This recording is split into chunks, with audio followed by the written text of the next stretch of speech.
Ravens Week 13 game against Dallas has been moved to that Tuesday.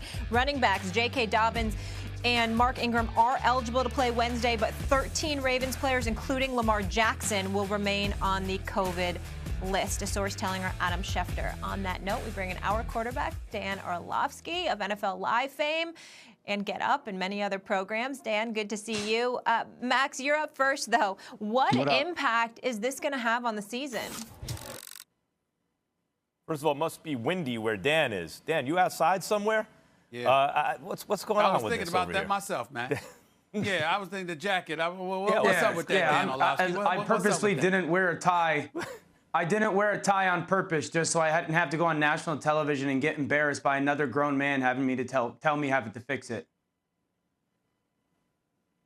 Get it. I get it. I don't understand. All right, well, it's, prevent defense. Molly, I think the Steelers actually benefit from this in a weird way.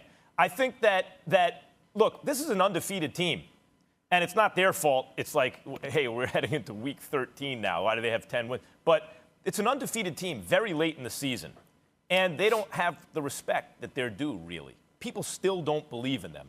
They don't show up on anyone's #1 power rankings or anything like that, and throughout the season, it's been a steady climb, and people have been hesitant to believe it. Early because the schedule is soft. Later, because they don't blow out most teams. The good teams, they squeak by. Because, as I've said, great well-roundedness is not like great overwhelming offense. Mediocrity doesn't just get blown away. It just gets beaten. And so when we look to their wins and use them as measuring sticks, well, the Steelers only beat this team by a field goal, that team by 6 points, whatever it was. Not like this other team over here blew them out. No, but the Steelers, all they do is win.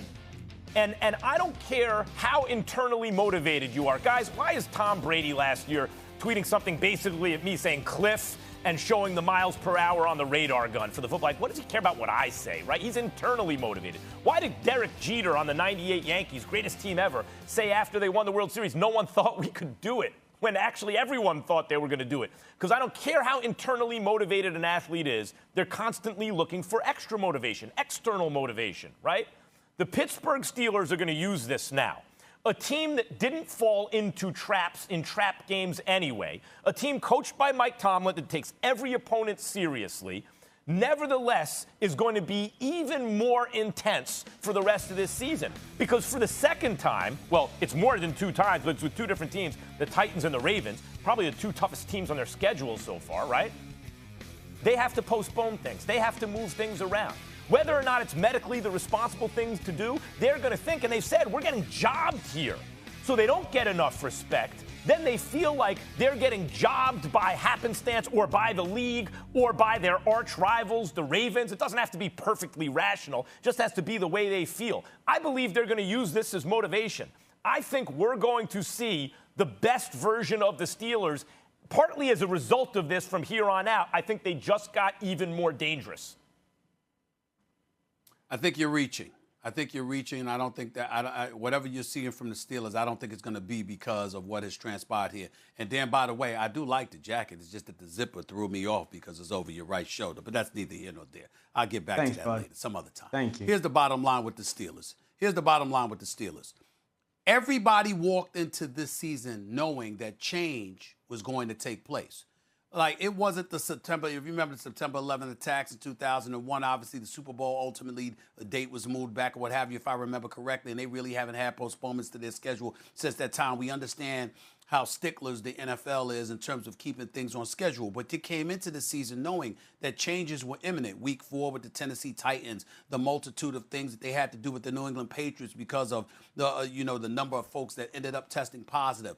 With the Baltimore Ravens, the Steelers might be incredibly frustrated, but they might be incredibly frustrated because the games keep being moved back a day here, a day there, a day there. But you can't blame anybody. When you look at the Baltimore Ravens, I mean, every single day, there's an additional positive test. So the Steelers might be perturbed. They might be a bit annoyed.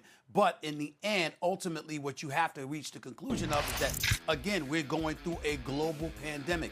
We're seeing cases spike all over the country, particularly during the months of December and January. People are incredibly worried about how worse things are going to get.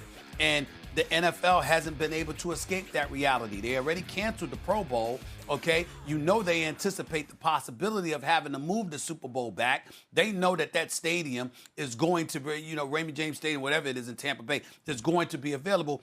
All of these contingency plans have been addressed. So when you're the Pittsburgh Steelers or any NFL team for that matter, because we're talking about COVID-19, in the immediate moment, it might be frustrating because you're trying to get on the schedule. You know you're ready. You're ready to go, and the other team is not. And you understand that there's some blame to be pointed in their direction because a few individuals may have been irresponsible. But in the end, because it's COVID that we're talking about here, where you have people testing positive at times and they don't even know why. They don't know what they did. They were wearing their mask. They did engage in social distancing. But who knows? They might have touched the surface. They might have been in an environment where it was airborne. You don't know what the hell is going on. And I think ultimately, at the end of the day, that's the conclusion people will reach once things subside. So I don't think this is going to have an effect, positive or negative, on the Pittsburgh Steelers. I think what you see from the Pittsburgh Steelers is what you were going to see anyway, whether there was a delay or not. I do not believe that it's going to be because of this, that somehow their motivation is elevated to a point where we're going to see them take something to another level. They're already undefeated, for crying out loud. Yeah, before I get into the question, Max, let me address, listen, I don't need you to come at 10:30 in the morning. I already got a long day. I know I got a long day with you after what happened last night. I don't need to come on at 10:30 and for you to try to take a shot at my wardrobe, okay? You got all your buddies and all your cronies hitting me up on social media about Carson Wentz. I know at 11 o'clock when I got to come back on and talk about the Eagles and Carson Wentz, my hands are full. So the last thing I need is for you to take your shot at my jacket, okay? It's a free jacket. I want to wear it. Now to the question. I think there's really two big ramifications with what's going on in this game. One, this is really, really damning for the Baltimore Ravens. I mean, this is a team that's the number 8 seed in the playoffs, and their chances of winning this football game are less than 1%, less than 2%. I mean, so you're talking about a team that, because of COVID and because of the rules and the protocols and the constant postponement of the game, that they're going to be without some really key players. They're going to lose this football game sitting at 6-5, and now likely going to be sitting at 6-6 as the 8th seed, which is going to be a huge game. I mean, we're talking one game could be the difference between not just getting the 1 seed and winning your division, but getting into the actual playoffs. And so this game is going to be huge, a huge mountain for them to climb afterwards to try to get back into the playoff race, because you're talking about Las Vegas and potentially New England being back into the picture because of it. And the second thing that I think of is this. This needs to be, in many ways, a warning sign or because I sit back and go, okay, maybe in week 11 or week 12, to the Baltimore Ravens, who might not be one of the glamour teams of the NFL, I don't want to say that, but like a team that's expected to win the Super Bowl this year, it might be somewhat easier to postpone this game. But what happens if it's week 16 or week 1 of the playoffs and it's Patrick Mahomes? And there's this constant, okay, Monday there's positive tests, Tuesday there's positive, Wednesday. Are they just going to constantly push playoff games? What happens if it's Aaron Rodgers and the Green Bay Packers? So this needs to be a really big moment for the NFL to go, how can we learn to better protect ourselves when we get into a moment where these games can't just be pushed 3 or 4 days because of the competitive advantage and disadvantage of win or go home scenarios. And that's the playoffs. So this is huge for the Ravens, a huge detriment for the Ravens, but also the NFL needs to learn from what has happened over this past 10 days with this game and make sure that they are ready, or a proactive setting playoffs. I appreciate what you got. Like, I hear you, Dan, and your focus on the NFL or Stephen A. on the Ravens or whatever you guys want to say is fine, but that just goes to my point. The Steelers are going to look at this like this. Everyone's talking about the NFL or the Ravens. This is about us. We're undefeated. There is one undefeated team in football, and it happens to be a team who's tied for the most Super Bowl championships in history, and it took the Patriots a whole, the entire dynasty to finally even catch the Steelers for Super Bowl titles. They're like, hold on, time out. We're a national brand, one of the greatest franchises, you could even argue the greatest franchise in the history of the NFL. We're undefeated this late into the season. You know, they spanked the Browns. They beat the Ravens. They beat the Titans. They had their bye week moved. They had their mini bye week erased. They may have to play an extended season.